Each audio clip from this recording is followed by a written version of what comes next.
And we're back one day early this month. I almost said this year. It's been a long month. We're shy one though. I think Steve is like hanging upside down from a bridge in a straitjacket or something.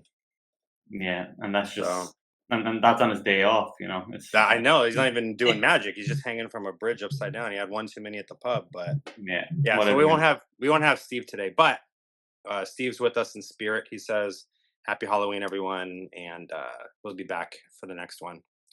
So what's the crack, David?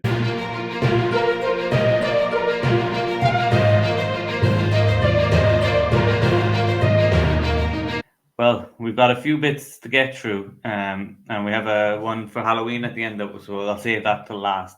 So that is good for the algorithm. It keeps people engaged, like teasing what's coming up. I know. But You know what that means? Now you just told him to skip to the end, skip all the boring bits at the beginning, is what you told him to do. yeah, that's what I do anyway. But the first bit is interesting as well. So we're talking about something that came up on the Penguin Magic podcast about disclaimers and are disclaimers needed. Do you want to give a bit of context just from what you heard on the podcast? And we can go into Yeah. So this was one of those things that I saw people talking about and saw drama about, and I was like, really? Is this a thing that's causing drama? Because I watched the episode expecting this crazy thing, and it was like not a big deal at all. But for context, there's a podcast, the Penguin Magic podcast that Eric Tate hosts. So he'll have various magicians on to discuss whatever they want to talk about. And in this particular one, there's a magician, a Las Vegas-based magician, Kent Axel, who does seance and mentalism kind of magic. He has a show called Ghost Stories, and basically what they do is they reenact like a seance where they do some supernatural um, stuff, right? And in his show, the first half of the show is a standard mentalism magic show, right? And then they have a little 5-10 minute intermission. And before the intermission, he basically makes a disclaimer saying, look, the things that we're going to do in the second half of the show are going to feel very real and stir up some real emotions for a lot of people. We're going to be diving deep into this realm of the supernatural and all that. Everything that I'm going to show you is entertainment only. None of this is real, but again, it's going to feel very real. So if you want, you're welcome to stay. If you have enjoyed the show so far and you don't think that you're going to be able to handle what's coming up next, you're welcome to leave, and I won't be offended by you like walking out at this point. But anyway, enjoy your break, and we'll see you back here in 10 minutes. And I'm just thinking, like, that's it. That's what the drama is all about. Basically, it stirred up this whole conversation about disclaimers and whether or not you should have disclaimers during your show. And the focus specifically was on mentalism. I think when it comes to mentalism, and David, you're a mentalist, so you probably know more about this than I do. I dabble in mentalism, but I hesitate to call myself a mentalist. A lot of the times when you're doing a magic show, people kind of buy into, oh, okay, he's doing tricks. He's like, I can't see what he's doing. The hand is quicker than the eye, whatever. But with mentalism, it kind of blurs the line on what's real and what isn't real in a lot of people's minds. So I guess I'll throw the question to you first, and then I'll share my thoughts on it. What do you think about this whole thing with mentalism and whether or not you should have some kind of a disclaimer or something like that? I don't know. Yeah, it's an interesting thing because after we talked about it earlier on in the week, I've kind of been like having disclaimers coming at me all over the place from different things. And it's kind of like I've been going kind of back and forth on it. I've had disclaimers in my show, but they're not like they're built into the wording of an effect or they're built into something just to try and give that sort of impression. Because I do feel like if you're doing something where you're talking to the dead or something like that, where it's kind of like the medium stuff, you don't want to come across like a prick and like you're messing with people's memories of their relatives. That like there, it's good to have a disclaimer. I also read tarot, and that's an area that like gigs I'll always say at the start that there's nothing psychic about tarot. It is all just these cards resonate with people. I could do the same thing if we used every painting in an art gallery, those sort of things, just to try and get it across that Mm-hmm. I'm not psychic. With that sort of thing. Like my last show was called Am I Psychic? That was the name of the show that was on the poster. And then the show, at the end of the show, after a confabulation type thing, I always ended it with, we started tonight with the question, Am I psychic? The answer is no, but I will leave you with a more interesting question. And that is, would you believe me if I said I was? And that's how the show ended every time I ran it. And that kind of like the drama of the disclaimer was built into the show. I think it's weird just to be like, guys, this isn't real. Anyway, let's carry on. Or I think like theatrically how Darren Brown did it with his medium thing that he did in Showman. Or Infamous, maybe, where he had the people on stage and he was like, your grandmother's telling me, she's not telling me anything, but she's telling me, I'm making this up, I'm lying to you. Like that sort of stuff can be fun. And I liked that he did to also touch on the psychological stuff, also sometimes needs a disclaimer, because I've heard stories of like psychology classes showing Darren Brown lectures of like, this is how you read body language, when we all know he used a peak or something. You know, it's like, it's that sort of way. But at the same time, I think you can kind of, you don't want to just be like, it's magic, because like you want to, I don't want people to be, as they said in the podcast, you don't want people to be dumber than they were walking in by them now believing something that they didn't believe. But also, it's kind of like keeping it up in the air of like, what was it? Was it not psychic, but sort of, was it? When people ask me like, how did I do something? I'd be like, oh, you know, I use some psychological techniques, but then sometimes I struggle with people, so I resort to classical magic techniques. And that's saying, because like sometimes I can look at someone, I can tell which hand they're holding the coin in, because they're being really obvious about it. They're I like don't leaning need to to one use, side or something. Yeah. yeah, I don't need to use my sixth sense or my flux gimmick. I can see it. So there, I'm like, I'm not using magical techniques, but it's at the same time you want to watch it. So I think it's an interesting discussion. And then just to jump onto something, I end up watching Bob Cassidy and Richard Ostland's Penguin lecture, and they talk about disclaimers on that, and they're very against them. They were very much in the, if they want people to believe what they're doing is real. That's how they were. And Bob Cassidy told the story that he was at a venue and they were like, you have to give a disclaimer. All mentalists have to give disclaimers. And he was like, fine, okay, whatever. And he walked out and said, I've been told by the organizers here tonight that I have to tell you that everything you're about to see is unreal. Anyway, he went straight into there, which is a great way around it. So I think it's like a real interesting topic, because I've done magic tricks where I did the hover card from Illusionist when it first came out when I was a teenager, and someone was talking to me about how like, I've really channeled my energy, and they've been trying to get this energy thing in their yoga class, understand, and to see someone do it in person is incredible. And it's like, that's just a classic levitation magic. I got playing card levitating and they were believing it. So I think sometimes people focus too much on the mentalism side. That's like, people believe in mind reading. Like they might believe in the body language stuff and things like that. And when you're talking to the dead, I definitely think you need to be like, I'm not. But I think sometimes magicians get let off too easily, and everyone focuses on the mentalist. That's true. That is true. It's like for a magician, here's a perfect example. I did a church event. This was a while back now. This is definitely before COVID, 7 years ago, something like that. And the person that booked me was very level-headed. She was like, look, I know that it's all magic tricks. Like, I know you're not going to do anything offensive or anything like that. All I ask is that, you make sure that you're not presenting anything that could come across like real. So like no stigmata type effects or anything like that. Right. And so I was like, okay, yeah. I was like, look, I'm going to do like sponge balls. I'm going to do some card tricks and like linking rings. Like, that's what I'm going to do. And I showed her what I was going to do. She's like, okay, that's fine. And then I get to the event. And there's this one guy just didn't want to watch me up close. He wanted to stand back at a distance. He's just like, right? And I'm like, what's this guy doing? He's like kind of creeping me out.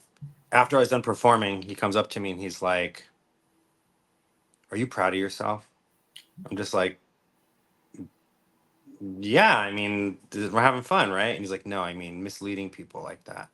I was like, what do you mean? He's like, I know you're presenting this like you're just doing tricks, but we all know that this is the devil's work. And I'm just like, sir, I promise I didn't sell my soul to the devil to like make a card come up to the top of the deck over and over again. I don't know what you want me to tell you. And I showed him how the trick works. Like I revealed like the pass and I revealed the double lift. I'm like, look, it's just tricks. Like, it's not real. And he's like, I know you're showing me what you're doing now, but that's not what I saw you do just a few minutes ago. Oh, And I'm just like, there's going to be people like that, right? And so, yeah, you're absolutely right. Like, do magicians get off easier because most people understand this sleight of hand and whatever?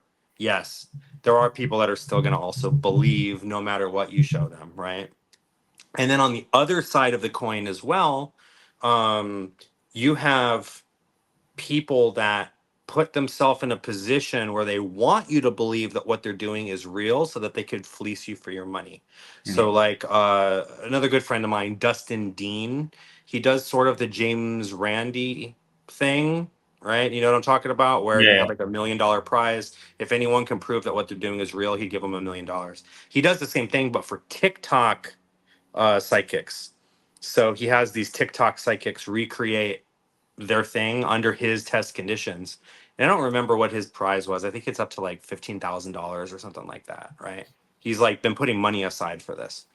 And so he's like, if you can prove what you're doing is real, I'll give you this money, right? And his whole thing is, look, I don't have a problem with people performing and entertaining. It's when you're like, I have this gift and I can talk to your grandmother Yeah. for just another 20 euros, you know, and it's like, what Oh, the, it's the you worst. know, I'm having a hard time hearing what she's saying, but if you can just put another fiver in my hand, I might be able to hear what she has to say, you know, like that kind of thing. And Yeah. it's like, there was a lot of that going on TikTok. Like people were like donating money to them and all of this. Oh, can you ask my grandma about this? And can you talk to my dad about that? And it's like these poor people, you know, like they're giving their money to a scam essentially.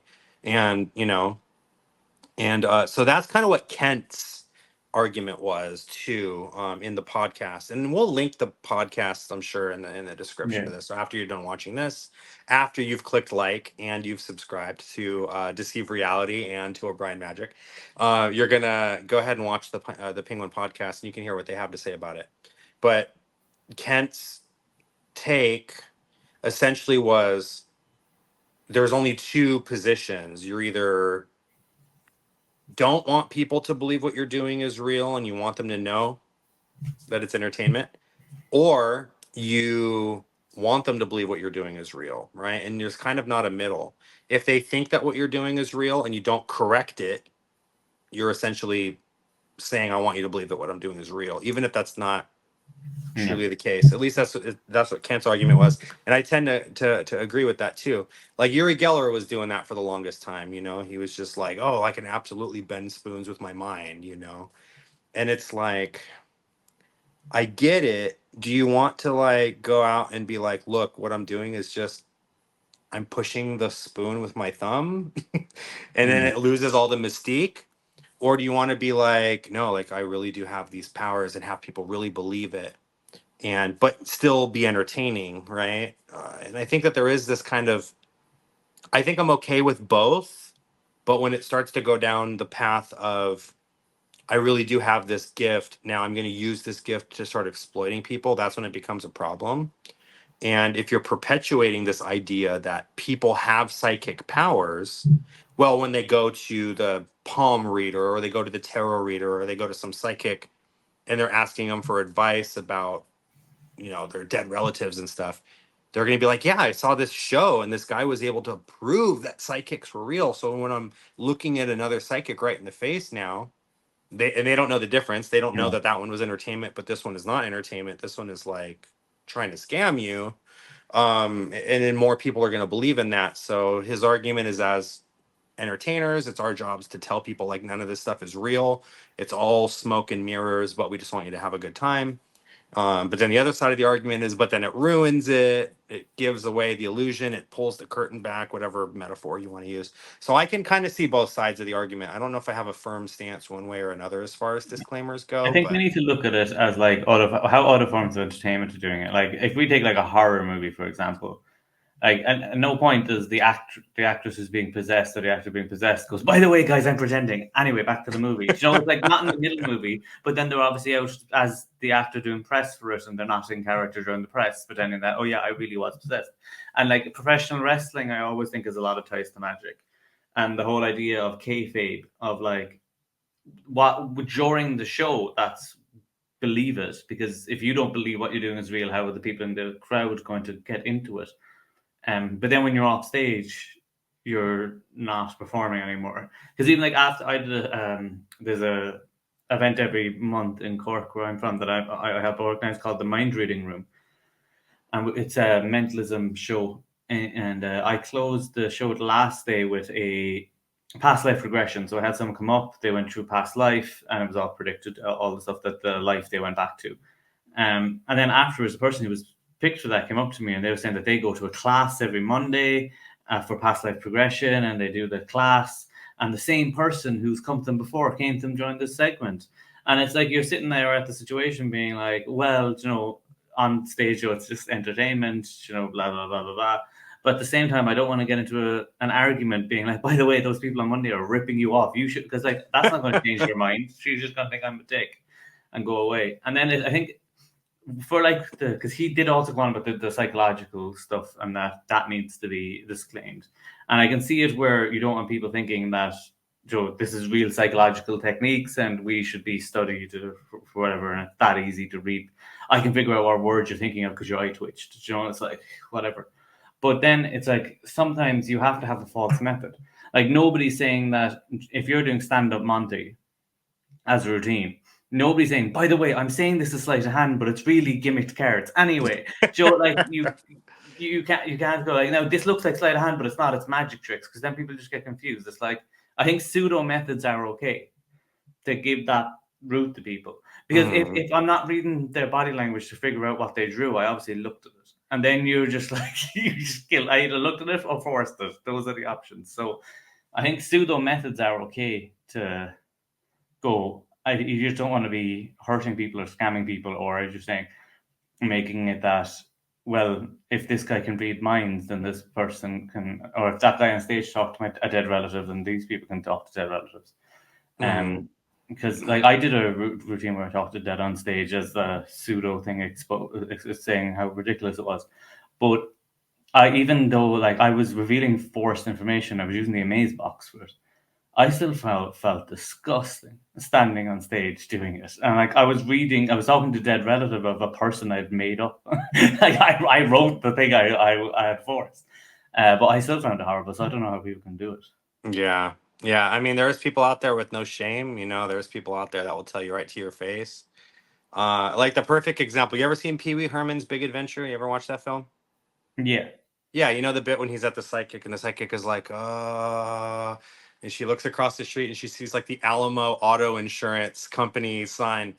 It's at the Alamo, you know, and Pee Wee's like, where? And she's like, and then she sees an advertisement for like work on your basement or whatever.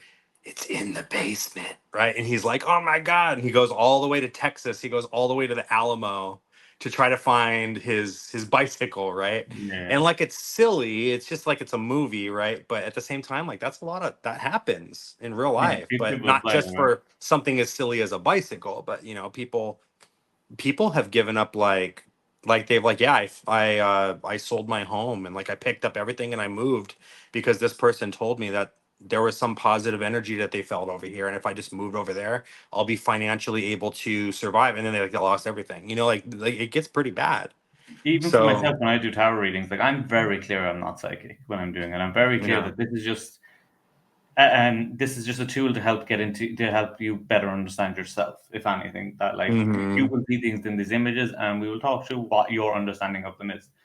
I'm going through that, but then people are still like, but I've had people going like, yeah, but we're trying IVF, will it work? And I'm just like, I can't. I don't know. Go talk to your doctor. The future is many possibilities. Or the things like like my first ever tarot reading. I've told the story before. But my first ever tarot reading professionally that I did was someone saying, I'm an alcoholic and they're taking my kids away from me. What do I do? I was just like, so we have the sun. Well, that it's just like how trans. But then at the end of the day, that's about like just trusting yourself, you know, morals, treating the person with respect, and being a friend, and saying like, I'm not psychic, but like if they take your kids away because you're an alcoholic, I think you know what you need to do. You know, it's like you don't need a psychic to tell you that you need to go to an AA meeting somewhere and sober up. Yeah, because it's even that sort of stuff, like when you get into mentalism, giving advice to people or those sort of things. I think it's very, you have to be very clear what the line is there, and have your own morals about it, and because it's very easy to take advantage of people. But again, yeah, I think everyone who does stand up Monty should be like, this isn't sleight of hand, this is using gimmick cards. I'm using a good old double backer, baby. You know what I'm talking about. Yeah. Like for me, I don't do an outright disclaimer in my mentalism show. But I do book test stuff and I do mind reading stuff. And part of the presentation is I'll be like, all right, I know a lot of you are probably wondering, how does this work, right? Does Michael have a gift? Is he able to read our minds for real? Or is there something else going on? And what I can tell you is that I actually cannot read your mind. We all know that that is impossible, especially if you're married, right? And I do like that joke.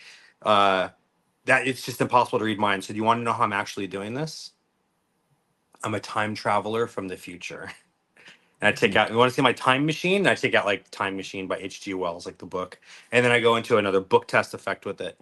So it replaces a method that some people might think, oh, maybe he does have a gift, with something that's even more ridiculous, like time travel. And so now that in their mind, they're thinking like, oh, like, okay, yeah, he's going to do this time travel thing. Now we know that that's not real. So probably that other stuff's not real either.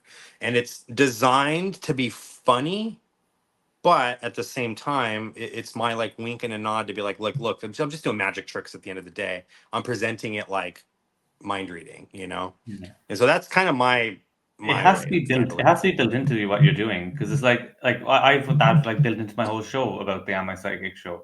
And then even when I'm doing close up, when I'm doing my ambitious card, I always say, at this stage you probably think I'm cheating because it's either cheating or real magic.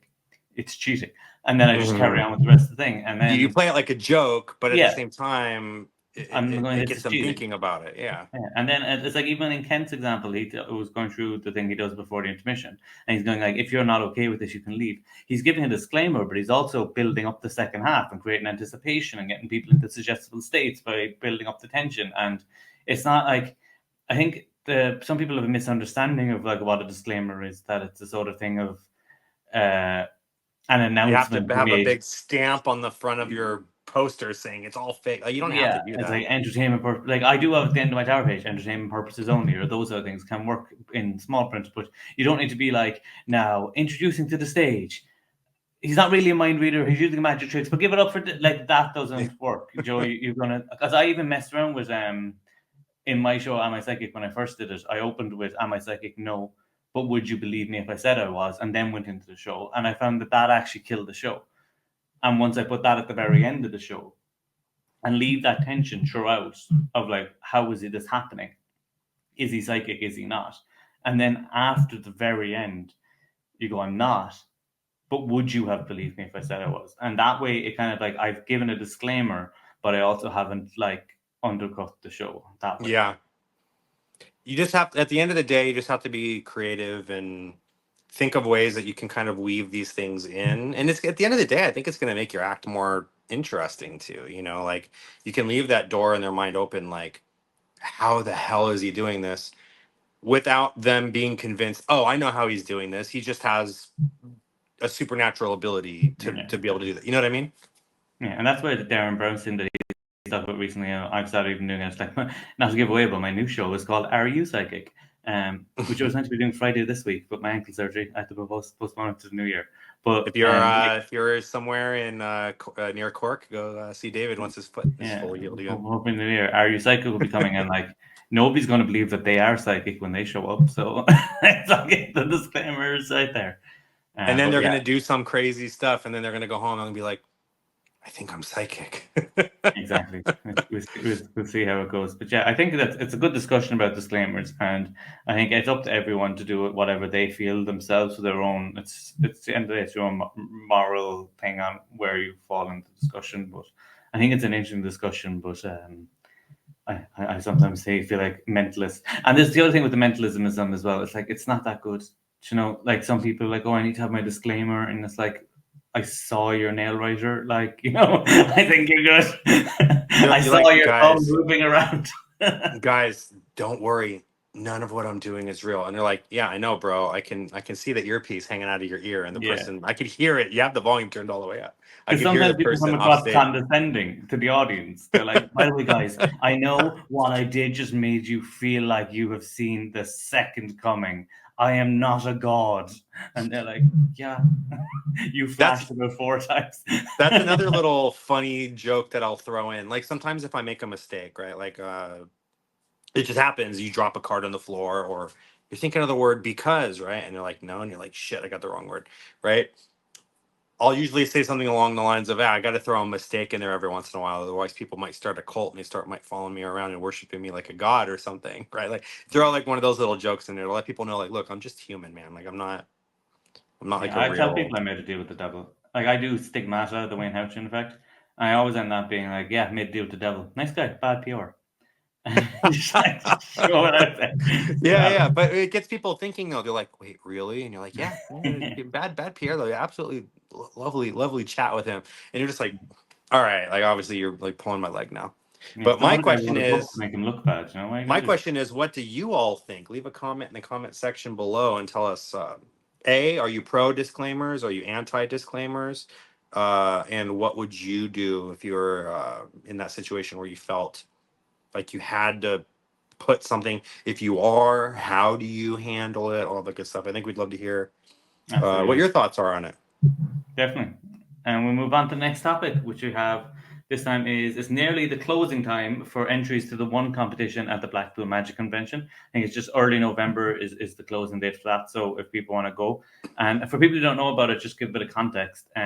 2 years ago, I think it was, they at the Blackpool Magic Convention, they did the one competition for the first time. And it's a big competition, loads of people entered, and then they brought down to a few finalists who performed on one of the nights of the Blackpool Magic Convention. They did the early show and the late show instead of one of the gala shows that they do.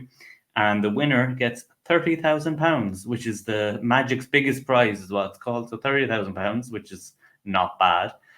So they didn't do it last year. We're just talking because Michael you were there last year and you didn't see it because it wasn't on. But they brought it back They this did it year. the year before when Before, I wasn't there. yeah, the year before and the year after. They didn't want you to come on and win. So what are you gonna do? But yeah, it's really interesting to have that sort of competition element, especially with that bigger prize. So um, it's all over Facebook for people looking to enter into it and get their competition acts going. But what do you think about like the competition style of Magic, Michael, for yourself? I love competitions. I've never been to a FISM, but it's on my bucket list. I'd love to go to a FISM, not just to compete. I mean, I'd love to compete, but just to go, just to experience it. I've entered into Magic competitions before. I've won Magic competition at the Magic Castle before. It's a fun experience. Again, I don't know much about the one. I've seen some videos and whatnot. The people have just like posted various performances on Facebook and whatnot, and it looks really cool. It definitely sounds like the kind of thing that I would really enjoy. So I'm actually looking forward to seeing it this year because, like I said, the last couple of times I didn't get to. The last Yeah, couple of times I've been, they didn't do it. And then of course they have the exact opposite of the one competition, which is they don't call it Beat the Wand anymore because there was a shame. whole drama about that. But like even watching that competition where the goal is to not be the best performer, but to be like the most ridiculous, out of control, crazy performer, and then the audience votes on who they want to win, right? And I enjoy that's my highlight, aside from seeing you, David. I'm sorry. Obviously. That's my highlight to Blackpool is to go to that. So I'm looking forward to the one competition. It's gonna be pretty cool.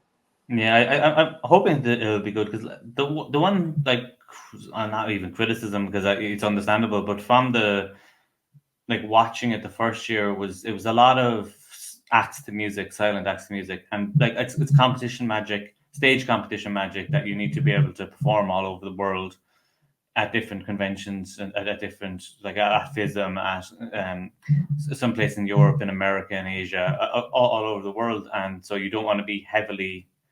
A lot of people. That's why a lot of people perform silently there because then it plays wherever you want to perform at.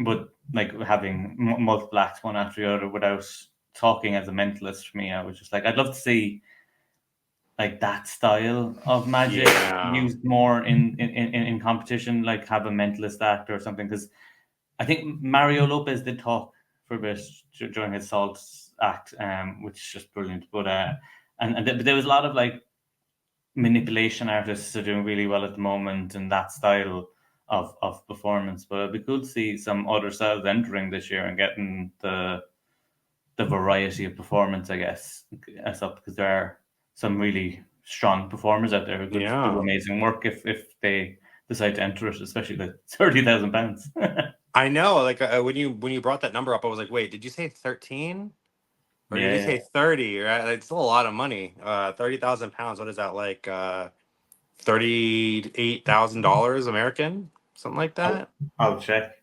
Like almost $40,000 in the US.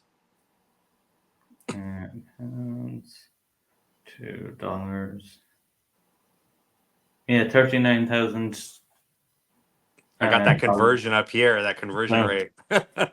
You're off by one. That's a good chunk of change. And I've seen, like I said, from the videos I've seen, one of my good friends, he's part of the same group that does like the Ninja Plus and everything with Matthew Garrett. His name is Brian Hoseth. He's from Norway.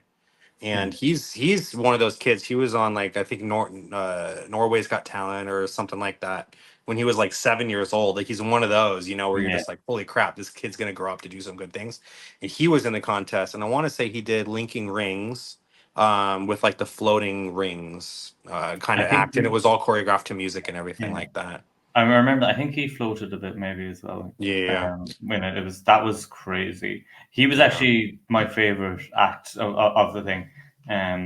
He didn't end up winning it, but I was like, he was in my top two. So situation, because that was just incredible. Because that is the situation with the performance at the Blackpool Magic Convention. It's like top tier level. Like the people who are working on it, a lot of the people from Britain's Got Talent. So it's like that sort of like production quality is just next level. That like they're always great shows. So it's polished. You can tell they've been doing it for a long time. This isn't like someone threw an act together for this competition. This is their money makers a lot of the time that they're putting on display here. And like to kind of hammer in the point that you made earlier, why is a lot of it to music? Because this is not just someone that's just doing this act locally for their gigs. These are like world-class performers that are going all around the world and doing these acts. So if you're going to do a mentalism mind reading piece in Japan, but you don't speak the language, it's a lot harder than doing a to music choreographed silent act like that. So because some of the acts were so like the creativity was just insane last year, and like I already before that I really enjoyed it. Watching the shows, I thought it was really good. I just love my mentalism. So what are you going to do for the one competition, David? I'm going to finally be able to walk on two legs. That's what I'm rehearsing at the moment. I've had ankle surgery, so I haven't been able to walk. When are you supposed to be back on your feet? When did they say? I have another 10 days with one crutch, and then after that I can walk, but I'll still have a brace on for another few weeks. So I haven't booked in any gigs till like the Christmas time. So we'll see how that goes. David's gonna be stumbling out of the pub, and everyone's gonna be like, "Oh, he's pissed again." Like, no, he's got a broken foot. He's fine. Yeah, I did go drinking once while on crutches, and it was a very bad idea. It's not great, but yeah, definitely. There's a few days left for people who want to enter the one. So if you have an act that you think is good enough, definitely check it out. All the information's on Facebook, especially on the Blackpool Convention News page. So the last topic that we have, for the people who skipped ahead, you've skipped to now. This is talking about like we're coming up to Halloween, so there's the Halloween themed magic, and there's coming into Christmas as well, so the Christmas themed magic. And we were having a discussion about sort of that idea of theming magic and how to do it without, as I was saying, without being too corny with it. But your response was be as corny as you want. Be as corny as you want. It also, okay, I'm going to put, speaking of disclaimers, I'm going to put a big old asterisk on this. It depends on your character. If you're a very serious mentalist and you're coming out and you're doing mind reading magic and you're telling people, I can look into your soul and I can tell you exactly what you're thinking about. Wasn't that brilliant? Now, have you seen these playing cards with spider webs on them? Like, like obviously Yeah. that's, that's not going to translate well. But if you're like, used to performing for like children's events or whatever, like the perfect example is Vanishing Ink has this product on the market called socks. I'm sure you've seen it. You have these playing cards with sock pictures on them, and you shuffle them up, and you have a couple different people pick socks. And it's revealed that you're actually wearing the socks on the cards that they picked. So it's like a matching effect. And he has a Halloween version of this and a Christmas version of this. So the Halloween versions, they have like a lot of purple and black and orange spiders and ghouls and all this stuff on them. And then the holiday ones, you have red, white, blue, Christmas, Santa Claus, snowmen, like all this stuff. And it's really just the same effect. It's just got different dressing on it. So the way that I look at it is it's like, what can you do that you're already doing right now and just dress it Absolutely. up, right? Like, oh, you do a card to wallet, why not do a card to Christmas ornament or something? You have an ornament on the back of the tree, you have someone pick a card, you tear it up, you vanish the pieces of the card, go ahead and grab that ornament over there, right? You have them crack the ornament open, you take out the card, and it's a 3/4 card, right? And then, oh, the piece that I gave you, go ahead and see if it matches. And then it matches up. Like, it's a Christmas holiday themed thing, but it doesn't Yeah. have to be like, super cheesy. So Like last year, what do you Steve's think not. about? Yeah, like that's a great example because what Steve did last year was, we were doing his last Magic tour, and we were performing around Christmas. So there was a Christmas tree on one of the stages that we were at, and we were thinking like, Joe, how we could theme something Christmassy. It was like just before Christmas, so he does a chop cup routine, and we're like, one of the final loads should be a Christmas decoration from the Christmas tree. So that's how we threw it in, and that like you've added a Christmas theme, or if for Halloween now, if you had a little pumpkin that you loaded in for your final load, Mm-hmm. that I think that works. And it's that thing, it's characters, everything. Because if you're the sort of person that's like very a clean cut magician, you just do all very clean cut, professional, that sort of like really good suit and all that stuff. That's what you do all year, and then it's Halloween time and you're doing like puncturing your eye and or like suddenly you're doing needle stuff that you weren't doing before. I think that Yeah. always doesn't work great. Or as you're saying, like the cobweb cards, but nothing else. Because for me, like I'd never use that stuff because I don't want people thinking that, oh, that just came from, that looks like something that came in Murphy's Magic Halloween set edition. Yeah. So that sort of thing. So it's like those are the sort of ways. But I think the theming, what you do, it's like, as for mentalism, the perfect thing is write down what you're going to dress up on for Halloween on this card, or what was your Mm-hmm. favorite costume you had as a kid. Write that down. Or We'll what's your have favorite horror film or something exactly. like this? Yeah, yeah, yeah. Christmas. What was your favorite Christmas gig you got a gift? If you could get any Christmas present, what would it be? Write that down instead of just going, because if you're doing like a Christmas events, that sort of stuff, and you're still like, oh, just write down a random city or just your normal sort of stuff that you might do.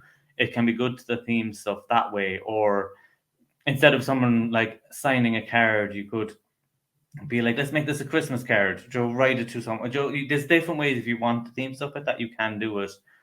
But I think it's important to stay within yourself. That sometimes people feel like, oh, I have to theme stuff for, I'm going to this event for for Halloween, so I should do something spooky. But I don't, like, you don't have to. You can theme it in other ways that are a bit more that fit you, without going into that situation. Because it's much easier, I think, for like kids and family entertainers to do their theme stuff because Mm-hmm. there's bigger props and you I got can, my Christmas themed change bag that's like a Santa Claus hat or something like that. yeah, Whereas like I'm a corporate magician, I'm not going to come out with my Santa Claus themed change bag, exactly, right? yeah. Yeah. Yeah, like there's Brussels sprout sponge balls that you can have for Christmas, or I'm sure there's like sponge spiders or something that you can get for thing. But like I sometimes carry sponge balls. I have them in my case the whole time because sometimes there's Mm, kids at events. But mine are just black all year round anyway because I only wear black. yeah. But it's like that fits then because it's not. I can then have when people look over, it's not a big drastic thing. So I think just character, understanding your character really is key because you can end up in that situation. I also think it's the environment. Like if you're performing at a family restaurant, you can use those sort of like cobweb cards or whatever you're Hmm. doing. But if you're doing like a high end corporate event, that sort of stuff mightn't play as strong because you're only performing for adults and stuff like that. It's gonna stand out. It's gonna look like. Wait, did you just like buy this magic trick from somewhere? Yeah, What you could do too. Let's just say you are using the cheesy stuff. You're using the cards with the spider webs on them, and then they have the spider in the back of their hand or whatever, right? What you could even do is you could even say like, yeah, I was at the dollar store, the £1 store, the €1 store. They had these flashcards in the Halloween decorations section of the store, and I thought that these would be kind of cool to do a magic trick with. So I wanted to show you something fun using these cards that I found at the store or something. And now it yeah. becomes a real world object. It doesn't look like this is a thing that I bought at a magic shop. Does it look like it's for kids? Well, yeah, it's because it's a kids flashcard thing that I found at this shop. So It's like um, ABC by Spidey. That deck looks mhm. like it's for kids, but you use it for adults because the fact that it's for kids is just the justification of why you're using Yeah, why this thing exists rather than exactly. anything else. So yeah, you could definitely do that. Yeah, it just makes it a real world object. It's not a magic prop anymore. Top trump cards I That's find brilliant. I've started using I just got Marvel top trump cards. And I just use them when if there's kids around, I just use that like here, pick your favorite superhero. yeah. There you go. You can do stuff, and they're just real world. And like, there's probably like movie monster top trump cards, and you can just do normal stuff with them, and they're real. I think that's the key of like having stuff that like is somehow a real world object still that isn't something that was. It's not just a magic trick. Yeah, of course. Like this year I did a couple of strolling gigs and I just took my Beetlejuice playing cards by Theory 11. And you just take out the cards like, hey, have you guys seen that new Beetlejuice film? Yeah, it's pretty good, right? Yeah, yeah, check this out. They actually have Beetlejuice playing cards. Here, go ahead and pick a card. And that's it. I don't Yeah. tell this whole story. Beetlejuice gave me these cards when he stuck his hand out from the grave and this like no, no, no, it's just the Beetlejuice cards because it's Halloween time and Have that's you been that's doing it. ambitious card routine by having them saying Beetlejuice, Beetlejuice, Beetlejuice, Yeah. and then it's on top? And he rises up to the top, right? And so it's like you don't have to like necessarily change your whole act around it. You can just put like little thing like you said, like with the sponge balls, like use orange or black sponge balls instead of the red or blue or whatever you're using, Mhm. right? Same with Christmas time.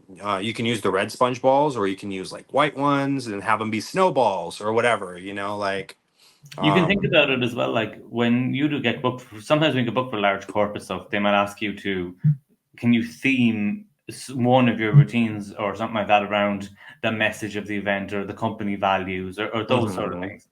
And it's like you don't go around and start making up your own thing. You go, okay, what tricks do I do that I can just make change? I think that treating Halloween or Christmas or Easter or St. Patrick's Day or Valentine's Day, whatever it is, in a similar sort of way can work quite well because that way you can get it. Because I do think it's worth theming stuff. Like I do think people like it because like people are already in that mood anyway. Oh yeah, like from someone that works at Disneyland, I can tell you they've already started getting the holiday stuff ready, like the Yeah. Christmas stuff. It's not even like I mean by the time this episode goes out it'll be Halloween. We're filming this a couple days early, but it's like not to disclaimer, not to break the illusion. Oh my god, Um you've ruined magic. but like Disney's already got the Christmas stuff out in like one of the shops. They're already selling Christmas stuff and it's like, bro, it's not even Halloween yet. You got the Yeah, Christmas stuff. People all the are shops here are Christmas stuff. Like yeah. I went in to buy Halloween decorations and there was none. It was all Christmas decorations. So I Yeah. was like, what's going on? Every It's year yeah, it's earlier and earlier. Like people are saying the biggest horror about October is when the what is it, that All I Want for Christmas Is You, Mariah Carey song oh or yeah. whatever comes on. She sang Mariah Carey and Michael Bublé being defrosted. The songs will be hitting the radio soon. Yep. Um, yeah, I need to get. I haven't even decorated for Halloween yet, and it's Tuesday. We'll get it going. But yeah, I think that's a good discussion on that sort of stuff. And again, if people have any theme magic tricks that they think work for them, comment down below. And if you disagree with us and think screw character, you have to do gory stuff for Halloween, comment that down below. Either way, And what or is we, your favorite cheesy, ridiculous, whatever other word you want to use to describe it, piece of magic that you could use that is themed? I'd love to hear the worst best magic trick to do for a Christmas or a Halloween show. Do your Halloween stuff at Christmas and do your Christmas stuff at Halloween. Yeah, there you go. Just Yeah, really, really Be like, freak wait people a out. minute. Oh man, I brought the wrong briefcase. This is my Christmas stuff. Oh well. It I guess would we're be doing funny Christmas to be stuff. at a Halloween event and be like, do you know, isn't it weird the way Christmas is just getting earlier and earlier? It's like the decorations are up in town already. It's crazy. Anyway, can you think about I have these 3 cards. They have Santas on them, and watch they go down the chain. Or like have one of those spider cards and be like, isn't that mad weird? Anyway, and then just shake it and suddenly it's a Santa's hat. Start turning all your Halloween stuff into Christmas stuff in front of people. There's a routine. Yeah. No, it's there's like so much you could do. Like I saw someone was like, this is my Halloween set, and it was all just normal props, but they were like just all themed. So like instead of a regular deck of cards, he's using tarot cards. Instead of like a normal close-up mat, he had a close-up mat that was like a Ouija board looking close-up mat. He had like a haunted key. You know, he like it was like all Halloween themed stuff, but it was like pretty standard props. You know, like it Yeah. wasn't like he didn't have to change really much about his act. It was just the props were all like themed. So I mean, there's just so many different ways that you can do it. Even things like snap cards work great as well, 'cause you can just spell stuff. Just spell out boo or like Yeah. ghost or like there's just so many ways you can do stuff like that. Yeah, just you don't have to try too hard, but I do think it can be good. Absolutely. So I think that's all the topics we have for this month's episode of What's the Crack.